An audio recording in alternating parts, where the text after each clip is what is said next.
B-612. This asteroid has only once been seen through the telescope. That was by a Turkish astronomer in 1909. On making his discovery, the astronomer had presented it to the International Astronomical Congress in a great demonstration. But he was in Turkish costume, and so nobody would believe what he said. Grown-ups are like that. Fortunately, however, for the reputation of asteroid B-612, a Turkish dictator made a law that his subjects, under pain of death, should change the European costume. So in 1920, the astronomer gave his demonstration all over again, dressed with impressive style and elegance.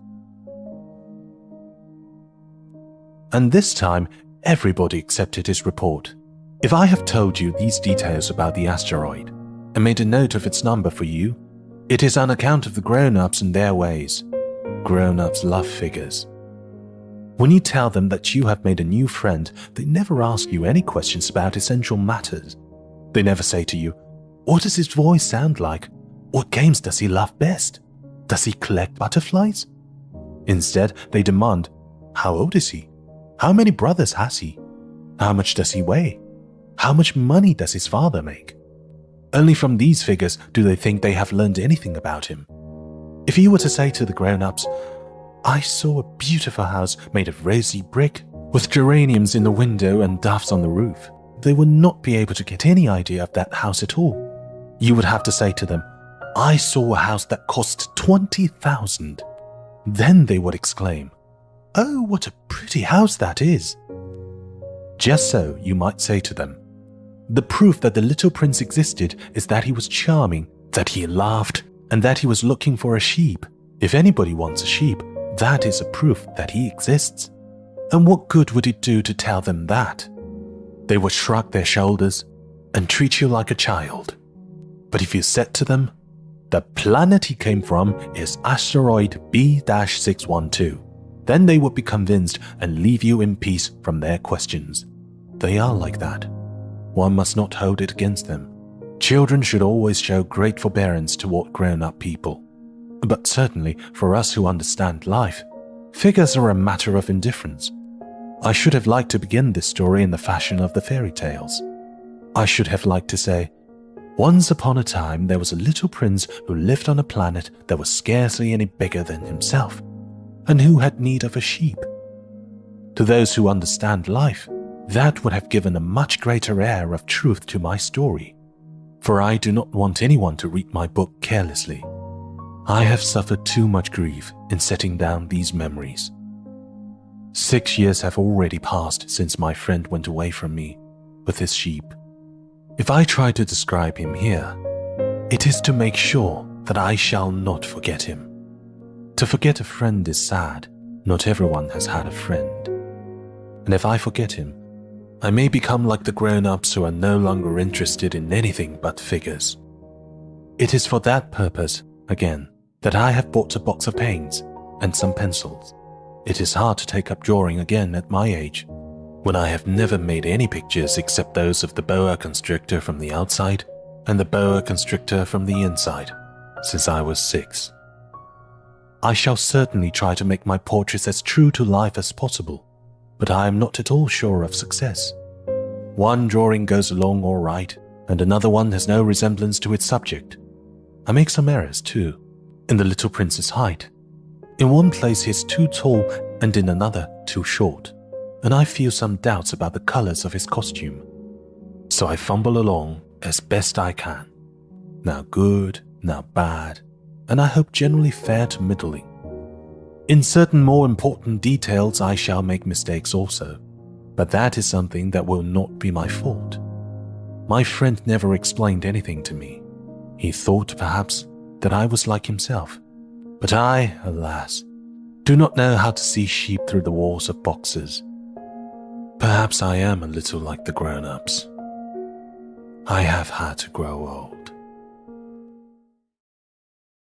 As each day passed, I would learn, in our talk, something about the little prince's planet, his departure from it, his journey. The information would come very slowly, as it might chance to fall from his thoughts.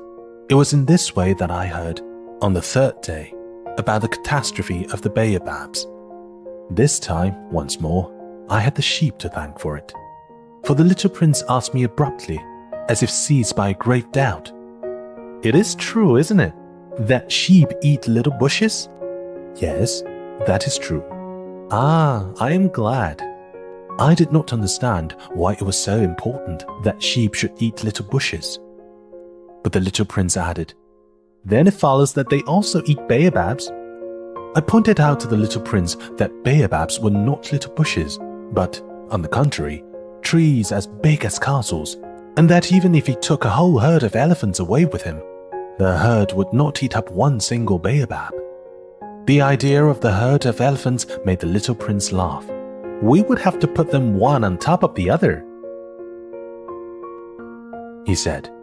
But he made a wise comment.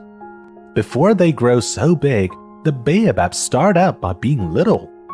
"That is strictly correct," I said. "But why do you want the sheep to eat the little baobabs?" He answered me at once. "Oh, come, as if he was speaking of something that was self-evident. And I was obliged to make a great mental effort to solve this problem, without any assistance. Indeed, as I learned, there were on the planet where the little prince lived, as on all planets, good plants and bad plants. In consequence, there were good seeds from good plants and bad seeds from bad plants. But seeds are invisible. They sleep deep in the heart of the earth darkness until someone among them is seized with the desire to awaken. Then this little seed will stretch itself and begin, timidly at first, to push a charming little sprig inoffensively upward toward the sun. If it is only a sprout of radish or the sprig of a rosebush, one would let it grow wherever it might wish. But when it is a bad plant, one must destroy it as soon as possible, the very first instant that one recognizes it. Now there were some terrible seeds on the planet that was the home of the little prince, and those were the seeds of the baobab. The soil of the planet was infested with them.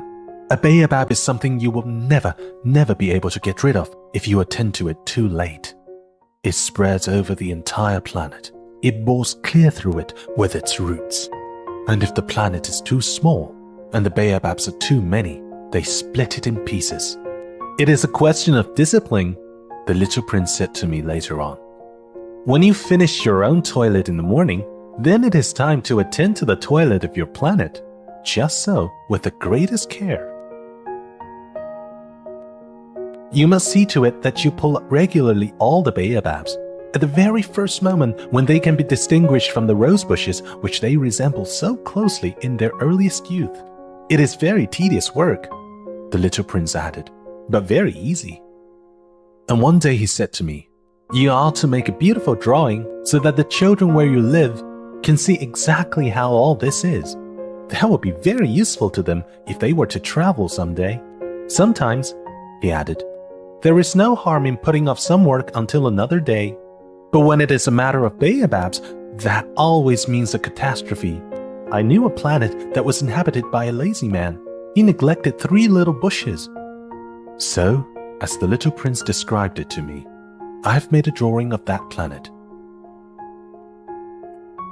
I do not much like to take the tone of a moralist, but the danger of the baobab is so little understood, and such considerable risks would be run by anyone who might get lost on an asteroid, that for once I am breaking through my reserve.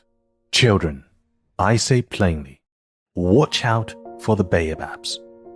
My friends, like myself, have been skirting this danger for a long time, without ever knowing it, and so it is for them that I've worked so hard over this drawing. The lesson which I pass on by this means is worth all the trouble it has cost me.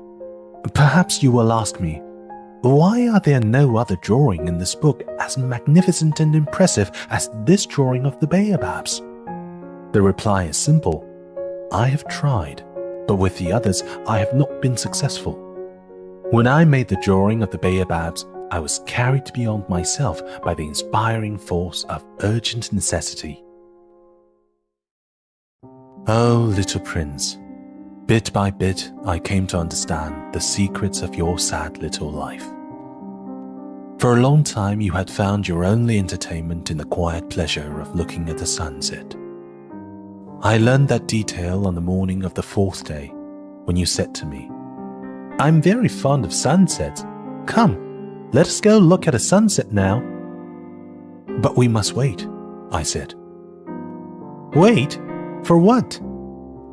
"For the sunset. We must wait until it is time." At first you seemed to be very much surprised, and then you laughed to yourself. You said to me, "I'm always thinking that I'm at home." Just so. Everybody knows that when it is noon in the United States, the sun is setting over France. If you could fly to France in 1 minute, you could go straight into the sunset right from noon. Unfortunately, France is too far away for that. But on your little planet, my little prince, all you need do is move your chair a few steps. You can see the day end and the twilight falling whenever you like. "One day," you said to me, "I saw the sunset 44 times. And a little later you added, "You know, one loves the sunset when one is so sad." "Were you so sad then?" I asked, "on the day of the 44 sunsets?" But the little prince made no reply. On the 5th day, again as always, it was thanks to the sheep, the secret of the little prince's life was revealed to me. Abruptly, without anything to lead up to it, and as if the question had been born of a long and silent meditation on his problem. He demanded, "A sheep, if it eats little bushes, does it eat flowers too?" "A sheep," I answered, "eats anything it finds in its reach." "Even flowers that have thorns?" "Yes, even flowers that have thorns." "Then the thorns, what use are they?" I did not know. At that moment, I was very busy trying to unscrew a bolt that had got stuck in my engine.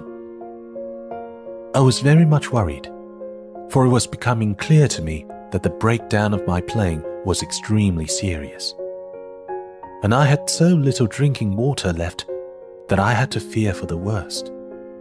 "The thorns, what use are they?" The little prince never let go of a question once he had asked it. As for me, I was upset over that bolt, and I answered with the first thing that came into my head. "The thorns are of no use at all. Flowers have thorns just for spite." "Oh." There was a moment of complete silence. Then the little prince flashed back at me with a kind of resentfulness. "I don't believe you. Flowers are weak creatures. They are naive. They reassure themselves as best they can. They believe that their thorns are terrible weapons." I did not answer. At that instant, I was saying to myself, "If this bolt still won't turn, I am going to knock it out with a hammer." Again, the little prince disturbed my thoughts. "And you actually believe that the flowers—" "Oh no," I cried. No, I don't believe anything. I answered you with the first thing that came into my head. Don't you see? I am very busy with matters of consequence." He stared at me, thunderstruck. "Matters of consequence?" He looked at me there, with my hammer in my hand, my fingers black with engine grease, bending down over an object which seemed to him extremely ugly. "You talk just like the grown-ups." That made me a little ashamed. But he went on relentlessly. "You mix everything up together. You confuse everything." He was really very angry. He tossed his golden curls in the breeze. "I know a planet where there is a certain red-faced gentleman. He has never smelled a flower, he has never looked at a star, he has never loved anyone. He has never done anything in his life but add up figures. And all day he says over and over, just like you, 'I am busy with matters of consequence,' and that makes him swell up with pride. But he's not a man. He's a mushroom. A what? A mushroom. The little prince was now white with rage. The flowers had been growing thorns for millions of years. For millions of years, the sheep have been eating them just the same. And is it not a matter of consequence to try to understand why the flowers go to so much trouble to grow thorns, which are never of any use to them? Is the warfare between the sheep and the flowers not important? Is this not of more consequence than a fat red-faced gentleman's sums? And if I know, I myself, one flower which is unique in the world, which grows nowhere but on my planet, but which one little sheep can destroy in a single bite some morning, without even noticing what he is doing. Oh, you think that is not important? His face turned from white to red as he continued. If someone loves a flower, of which just one single blossom grows in all the millions and millions of stars, it is enough to make him happy just to look at the stars. He can say to himself, "Somewhere my flower is there." But if the sheep eats the flower, in one moment all his stars will be darkened. And you think that is not important? He could not say anything more. His words were choked by sobbing. The night had fallen. I had let my tools drop from my hands. Of what moment now was my hammer, my bolt, or thirst, or death? On one star, one planet, my planet, the Earth, there was a little prince to be comforted. I took him in my arms and rocked him. I said to him, "The flower that you love is not in danger. I will draw you a muzzle for your sheep. I will draw you a railing to put around your flower. I will." I did not know what to say to him. I felt awkward and blundering. I did not know how I could reach him, where I could overtake him, and go on hand in hand with him once more. It is such a secret place, the land of tears. I soon learned to know this flower better. On the little prince's planet, the flowers had always been very simple. They had only one ring of petals. They took up no room at all. They were a trouble to nobody. One morning they would appear in the grass, and by night they would have faded peacefully away. But one day, from a seed blown from no one knew where, a new flower had come up, and the little prince had watched very closely over this small sprout, which was not like any other small sprouts on his planet. It might, you see, have been a new kind of baobab. But the shrub soon stopped growing and began to get ready to produce a flower. The little prince, who was present at the first appearance of a huge bud, felt at once that some sort of miraculous apparition must emerge from it. But the flower was not satisfied to complete the preparations for her beauty in the shelter of a green chamber. She chose her colors with the greatest care. She dressed herself slowly. She adjusted her petals one by one. She did not wish to go out into the world all rumpled like the field poppies. It was only in the full radiance of her beauty that she wished to appear. Oh yes, she was a coquettish creature, and her mysterious adornment lasted for days and days. Then one morning, exactly at sunrise, she suddenly showed herself. And, after working with all this painstaking precision, she yawned and said, "Ah, I am scarcely awake. I beg that you will excuse me. My petals are still all disarranged." But the little prince could not restrain his admiration. "Oh, how beautiful you are!" "Am I not?" The flower responded sweetly. "And I was born at the same moment as the sun." The little prince could guess easily enough that she was not any too modest, but how moving and exciting she was. "I think it is time for breakfast," she added an instant later. "If you would have the kindness to think of my needs." And the little prince, completely abashed, went to look for a sprinkling can of fresh water.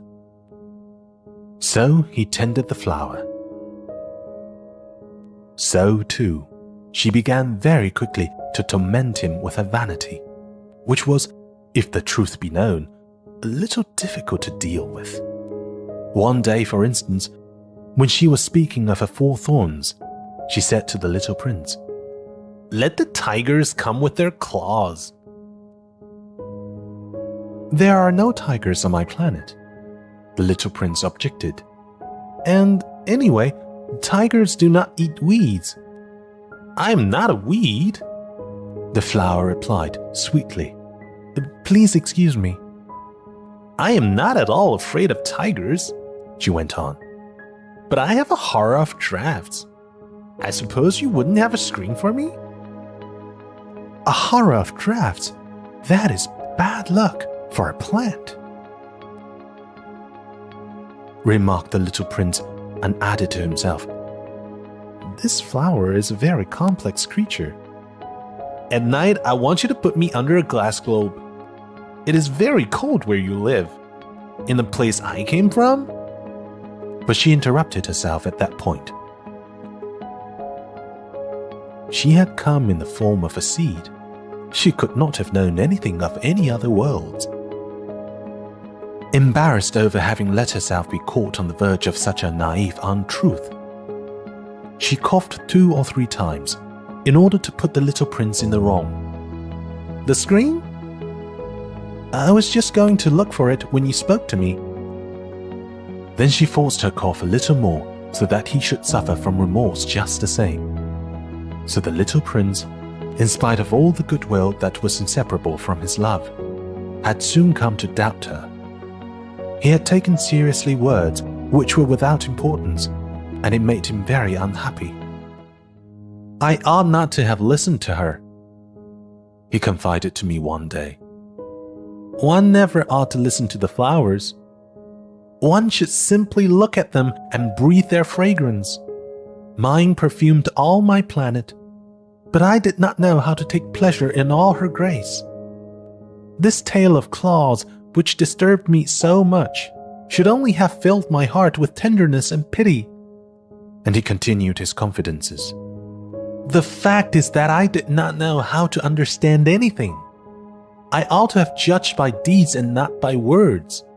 She cast her fragrance and her radiance over me. I ought never to have run away from her. I ought to have guessed all the affection that lay behind her poor little stratagems. Flowers are so inconsistent, but I was too young to know how to love her." I believe that for his escape, he took advantage of the migration of a flock of wild birds. On the morning of his departure, he put his planet in perfect order.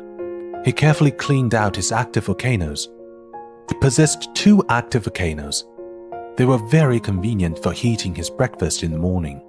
He also had 1 volcano that was extinct. But, as he said, "One never knows." So he cleaned out the extinct volcano too. If they are well cleaned out, volcanoes burn slowly and steadily, without any eruptions. Volcanic eruptions are like fires in a chimney. On our Earth, we're obviously much too small to clean out our volcanoes. That is why they bring no end of trouble upon us. The little prince also pulled up, with a certain sense of dejection, the last little roots of the baobabs. He believed that he would never want to return. But on this last morning, all these familiar tasks seemed very precious to him. And when he walked to the flower for the last time, he prepared to place her under the shelter of a glass globe. He realized that he was very close to tears. "Goodbye," he said to the flower, but she made no answer. "Goodbye," he said again. The flower coughed, but it was not because she had a cold. "I have been silly," she said to him at last. "I ask for your forgiveness. Try to be happy." He was surprised by this absence of reproaches. He stood there all bewildered, the glass globe held arrested in midair. He did not understand this quiet sweetness. Of course I love you, the flower said to him. It is my fault that you have not known it all the while. That is of no importance. But you have been just as foolish as I. Try to be happy. Let the glass globe be. I don't want it anymore. But the wind, my cold is not so bad as all that. The cool night air will do me good. I am a flower. But the animals, well, I must endure the presence of 2 or 3 caterpillars if I wish to become acquainted with the butterflies. It seems that they are very beautiful. And if not the butterflies and the caterpillars, who will call upon me? You will be far away. As for the large animals, I'm not at all afraid of any of them. I have my claws. And, naively, she showed her 4 thorns. Then she added, Don't linger like this. You have decided to go away. Now go. For she did not want him to see her cry. She was such a proud flower. He found himself in the neighborhood of the asteroids 3 to 5, 3 to 6, 3 to 7, 3 to 8, 3 to 9, and 330.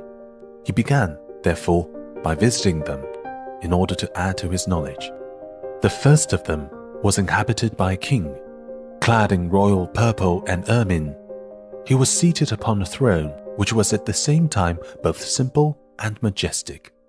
"Ah, here is a subject," exclaimed the king, when he saw the little prince coming.